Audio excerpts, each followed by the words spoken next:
Hello everyone, welcome back to another Mediabook themed video. Today we will be taking a look through my Wicked Vision collection.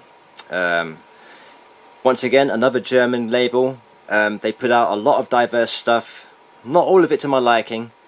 They've dabbled in a lot of different areas of the horror genre primarily. And they are one of my favourite labels. They put a lot of attention and care into their releases. They're top quality. They usually cater for the English speaking territories, which is much appreciated. And yeah, they have, like I said, they've fast become one of my favourite labels out there. So let's get started then. The first of my Wicked Vision Mediabooks is 10 to Midnight with Charles Bronson, of course, as you can see, who, I'll be brutally honest, I don't really get the appeal of this guy as a tough man. I'm sorry to say, not a personal attack against the guy at all, but he just doesn't do it for me as an action star. But anyway, this is 10 to Midnight, a gritty killer thriller, about a misogynistic guy going around killing and battering women, often doing so while he's in the nude. So he's got a real demented, vicious side to him, and you really want to see him get his comeuppance.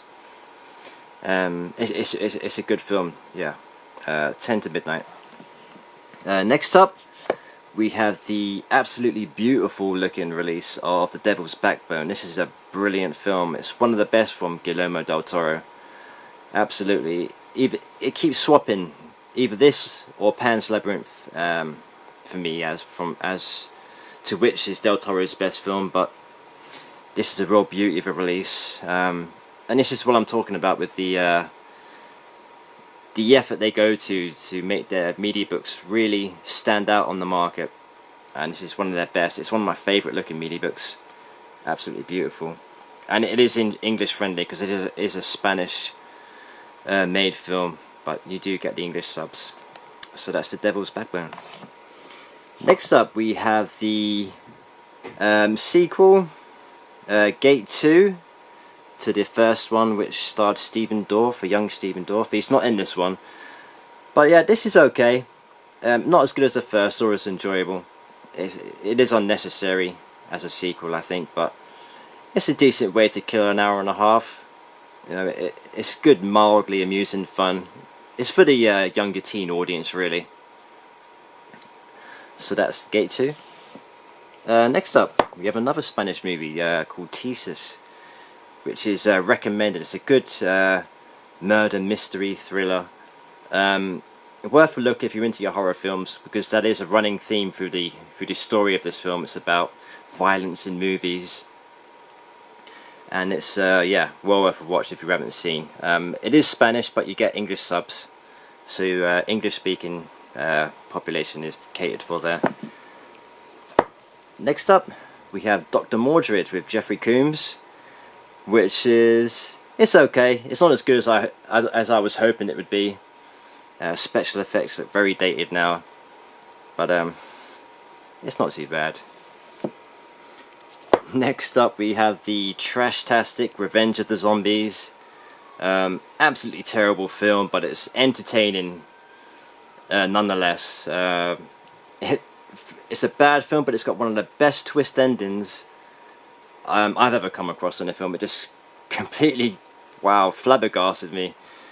So it's worth staying a distance just for that. You get two cuts of the film on here. One softens down the eroticism, because there is a bit of gratuitous nudity and some sex scenes, along with the moderate gore here and there. See, that's Revenge of the Zombies with the lovely artwork. Next up, we have the two Count Yorga films. I think there was only two made. Here you go. There's the first one, Count Yorga Vampire, and the sequel, The Return of Count Yorga, which I prefer this over the second one. They're both good, but this one I slightly preferred more. Moving on, we have Vampires, which is a remake of the 1974 British-Spanish co-production. Yeah, and this is the remake. This one is Spanish production as well.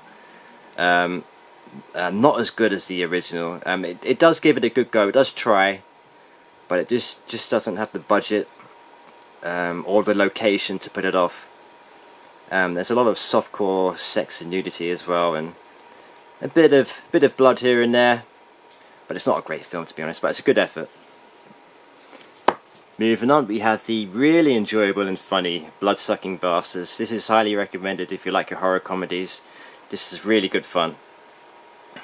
So that's Blood-Sucking Bastards. And lastly, we have David Cronenberg's classic, The Brood, which I'm a big Cronenberg fan, and I really do enjoy this one. So Oliver Reed in it. And this is one of Wicked Vision's first media books. And as you can see, when the light hits it in certain areas, you can see the title there, The Brute in German. So that's very cleverly done. So yeah, that concludes my Wicked Vision media book collection. Hope you enjoyed. If you have any questions regarding any of these releases, just leave a comment below, or if you know me on Facebook, just hit me with a message there and I'll try to get back to you. So anyway, that wraps things up now. Take care guys, enjoy the rest of your day. Bye.